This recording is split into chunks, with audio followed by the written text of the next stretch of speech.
तो बच्चों, पिछले वीडियो में हम लोगों ने माइकलिस मेंटन के बारे में बहुत अच्छे से पढ़ा था। थोड़ी सी उसको और इलाबोरेट कर दें और क्लैरिटी के साथ आपको वो इक्वेशन समझ आ जाए, तो हम थोड़ा सा नंबर के थ्रू उसको समझने की कोशिश करते हैं।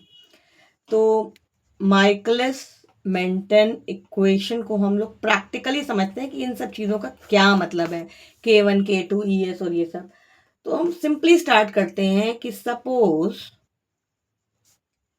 we have 10 enzyme molecules. मान के चलिए कि हमारे पास शुरुआत में 10 ही एंजाइम के मॉलिक्यूल्स हैं, ठीक है।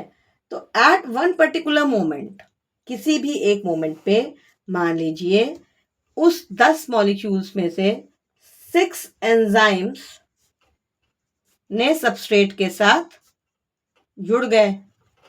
6 एंजाइम्स बाइंड विद 6 सबस्ट्रेट। तो अब क्या हुआ, 10 मॉलिक्यूल्स थे, 6 जुड़ गए सबस्ट्रेट के साथ, तो 10 माइनस 6 यानी 4 जो है वो क्या था, 4 ये फ्री एंजाइम हमारे पास था। तो डेटा क्या कहता है कि टोटल यानी ईटी जो हमने पीछे पढ़ा था, ईटी मतलब पिछले वीडियो में पढ़ा था, उसके लिए आपको पिछला वीडियो देखना पड़ेगा, माइकलिस मेंटन काइनेटिक एक्सप्लेन्ड करके। तो जो टोटल एंजाइम थी वो हमारे पास 10 थी, और एंजाइम सबस्ट्रेट कॉम्प्लेक्स जो था, जिसने जो बाइंड किया था, वो 6 था, और फ्री एंजाइम यानी ई वो क्या थी, वो निकली 4। तो ये आपको डेटा समझ में आ गया होगा। तो अब हम ये मान के चलते हैं कि सपोज ईच ऑफ दो 6 ES complex produce 2 products molecules पर सेकेंड। 2 ही प्रोडक्ट प्रोड्यूस करते हैं। तो 6 ES इंटू 2 प्रोडक्ट पर सेकेंड इज इक्वल टू क्या हो जाएगा, 12 प्रोडक्ट पर सेकेंड प्रोड्यूस हो रहा है।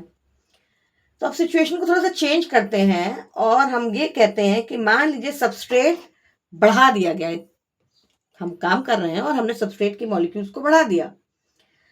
तो suppose substrate increases and 8 of our 10 enzymes become occupied. अभी क्या था कि 6 थी, और अभी जब सबस्ट्रेट बढ़ा दिया तो एंजाइम भी मॉलिक्यूल्स ज्यादा तेजी से रिएक्शन करने लगे।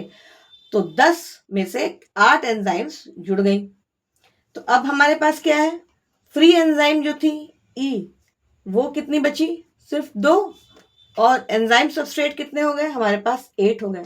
तो ये कितना प्रोडक्ट प्रोड्यूस करेंगे, 8 इंटू 2 यानी 16 प्रोडक्ट प्रोड्यूस करेंगे। 16 प्रोडक्ट पर सेकेंड प्रोड्यूस करेंगे। तो पहले 12 हो रहा था, अभी 16 हो रहा है ना। तो इंक्रीज हुआ ना रिएक्शन रेट में, पहले 12 ही हो रहा था और अभी 16 हो रहा है, तो रिएक्शन रेट ऑटोमेटिकली बढ़ गया। अब क्या है, मान लीजिए suppose substrate becomes extremely abundant, बहुत ज्यादा है, और सारे के सारे ऑक्यूपाइड हो गए एंजाइम्स। तो हमने इनिशियली कितने थे, 10 लिए थे, सारे के सारे भर गए, सारे के सारे सबस्ट्रेट से जुड़ गए। तो अभी क्या हुआ, ES कितना हो गया हमारे पास, 10 हो गया, और 10 ने कितना प्रोड्यूस किया प्रोडक्ट, 10 इंटू 2 यानी 20 प्रोडक्ट पर सेकेंड प्रोड्यूस हुआ।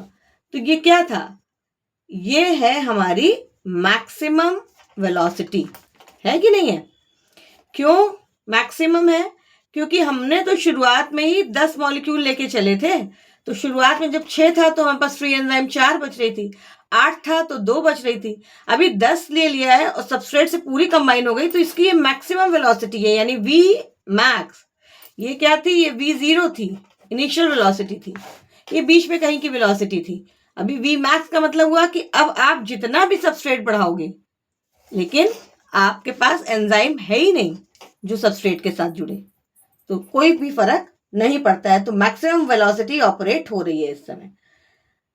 सो आपने क्या सीखा एक्चुअली, कि जब फ्यू सबस्ट्रेट मॉलिक्यूल्स होते हैं तो स्लोअर रिएक्शन होता है, ठीक है, स्लोअर रिएक्शन तो धीमे धीमे हुआ।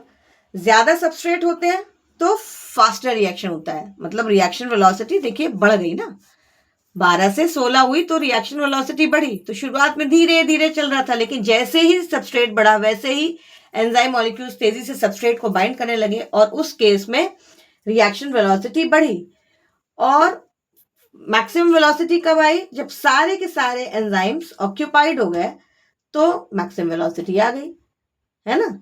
तो this is the basic idea behind Michaelis-Menten kinetics कि substrate increases the number of enzyme molecules occupied as ES, which increases the reaction velocity until all the enzymes become saturated and the velocity reaches Vmax. इसका क्या मतलब हुआ कि Michaelis-Menten kinetics simply ये बात बोलता है कि सबस्ट्रेट बढ़ता है तो नंबर ऑफ एंजाइम्स मॉलिक्यूल्स भी बढ़ने लगते हैं जो ES कॉम्प्लेक्स में होते हैं, जिससे रिएक्शन वेलोसिटी इंक्रीज करती है जब तक कि, कब तक कि सारे के सारे एंजाइम्स जो है सैचुरेट ना हो जाए और उनके सारे एक्टिव साइट्स जो है सबस्ट्रेट से ना जुड़े हुए हो, और उस केस में वेलोसिटी Vmax हो जाती है।